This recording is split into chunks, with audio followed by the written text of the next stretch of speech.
আসসালামু আলাইকুম এভরিওয়ান, সবাই কেমন আছেন? আশা করি আলহামদুলিল্লাহ সবাই ভালো আছেন। শয়তান বলে যে নারী মাথায় ওড়না ছাড়া থাকে সে আমার স্ত্রী। যে অযথা অর্থ ব্যয় করে সে আমার ভাই। যে নামাজে ইমামের আগে রুকু করে সে আমার ছেলে। যে অতিথি আসার পর মুখ বাংচাই করে সে আমার মা। যে বিসমিল্লাহ ছাড়া খাওয়া শুরু করে সে আমার সন্তান।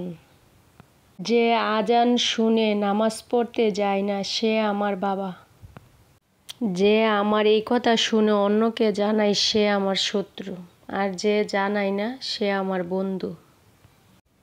চলুন এই ভিডিওটা শেয়ার করে অন্যকে দেখার সুযোগ করে দেই, আর শয়তান থেকে দূরে থাকি।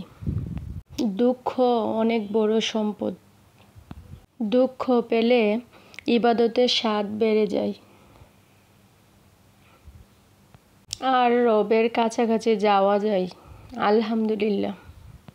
এই ভিডিওটির একটুখানি জায়গাও যদি আপনাদের কাছে ভালো লাগে তাহলে আমার নতুন চ্যানেলটি সাবস্ক্রাইব করে আমার পাশে থাকুন। আল্লাহ হাফেজ।